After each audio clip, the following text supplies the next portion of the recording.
the mighty Michael Williams asked me to write a letter to Australia, I decided to write about metacognition because I'm such a fun guy. So here we go. Dear Australia, as we continue to saw ourselves off our perch, can we take a few minutes to think about our thinking? Cognitive dissonance isn't the exclusive domain of those who vote for warmongering dictators, or those who believe that the earth is flat, or that 5G is a biological weapon, or that COVID was fake, or that deepfakes are real. It applies too to those who continue to insist that logic is capable of changing minds. We are drowning in evidence that facts alone do not move the world. In a time of dark repetitions, and on the day after ASIO gave a notably stark threat assessment for 2025, it's worth considering the entitlement to shock, surprise, and outrage in societies that are intractably interdependent. The misattribution to George Bernard Shaw did not say it best. The single biggest problem with communication is the illusion that it has taken place. There's more value in the original because it can be comprehended in its fuller context. The great enemy of communication is the illusion of it. We have talked enough, but we have not listened. And by not listening, we have failed to concede the immense complexity of our society, and thus the great gaps between ourselves and those with whom we seek understanding. That's mid-century American journalist William H. White, who was strangely not talking about our current electoral year. White, a finely attuned observer of behavioral patterns, coined the phrase groupthink in 1952, long before the Murdoch press used it to describe anyone who doesn't groupthink the way they do. Groupthink originally described problems with the practice and evaluation of business management. It was an enduring assessment, however, of our ready capacity for sacrificing independence of mind in the name of belonging to our various collectives. What we are talking about, White wrote, is rationalized conformity, an open, articulate philosophy which holds that group values are not only expedient, but right and good as well.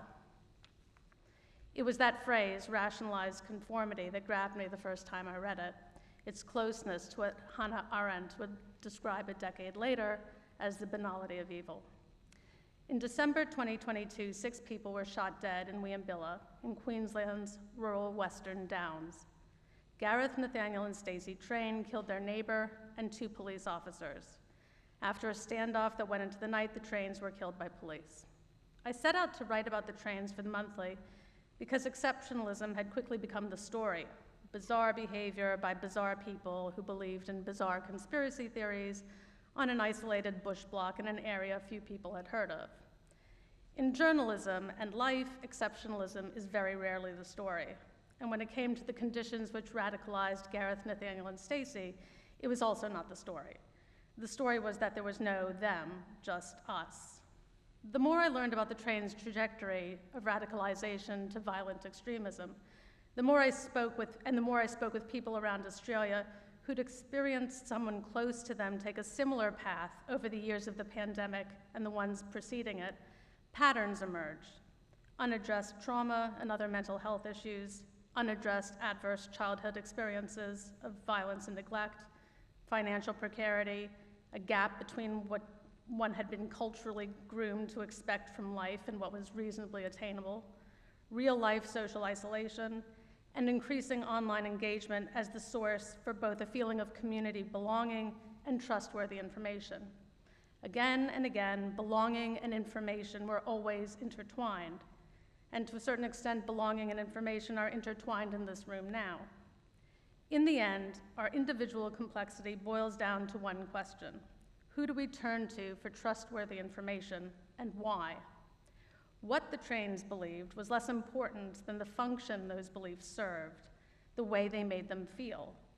In that essay, I wrote, over the first year of lockdown, doing one's own research appeared to stand for the purposive hunt to confirm the resentful, wounded hope that the authorities who had, at some point, failed to deliver assistance or protection or entitlements, real or imagined, were themselves unworthy, moronic, or shit. And who could impugn that hope when our society has shown, in significant respects, a hostility towards social equity characteristic of the Middle Ages. A place where, instead of feudalism's commonly accepted justifications, one continuously sees only their diametric opposite, photographic proof of the ease of success, influence, fame, wealth, health, likes, love, one's entitlement to all of it beamed directly into a dark bedroom, a place where a certain sector of the population is continuously warned that they are in danger, are being usurped, have been robbed by identifiable others whose socially constructed menace has been commodified by the media and weaponized in our parliaments. Which takes us back to the psychological literature framing one's valency for radicalization to extremism and violent extremism in terms of unmet needs for safety, autonomy, dignity, and belonging. Those I spoke with about the radicalization of a friend or loved one repeatedly conveyed that trying to talk them out of anything with logic was having the opposite impact. Many described how the person's language changed until it felt like a script. That reminded me of a foundational social psychology text, Leon Festinger's A Theory of Cognitive Dissonance. Quote, "A man with a conviction is a hard man to change. Tell him you disagree and he turns away. Show him facts or figures and he questions your sources. Appeal to logic and he fails to see your point." The reason why those people who spoke with me were unable to sway their loved ones on their convictions using logic is because to the loved ones, those conversations weren't about their ideas. They were about their self-concept, and their sense of group belonging was integral to that. In other words, we see what we need to see, what the psyche is able to integrate. As Gestalt therapy's field theory puts it, the need organizes the field. We are wired to prefer the false but warm safety of belonging over cold, hard facts. And when the two are in contradiction at the levels at which we currently find them, it is a sign that something is deeply wrong. This was not new data, neither was the fact that polarized groups, once formed, tend to become more extreme in their beliefs over time, or the fact that people are becoming radicalized to violence more rapidly than ever before and at increasingly younger ages. The data on how to get through to someone in these conditions is also not new. The empathetic quality of those interactions is more effective at promoting self-awareness and reflection than logic, however loud or watertight. Successive Australian governments have known that when it comes to addressing the conditions that increase the likelihood of radicalization to extremist violence, equal access to health care, employment, education, housing, and a sustained and unwavering bipartisan commitment to universal social inclusion and cohesion at all levels of government are strong prevention. That is not the country we currently live in. The Wiambilla story was framed by certain politicians and news sources in ways that refused to comprehend the trains in their context, and therefore concealed the reality that those killings could have happened, can still happen, in any neighborhood in this country.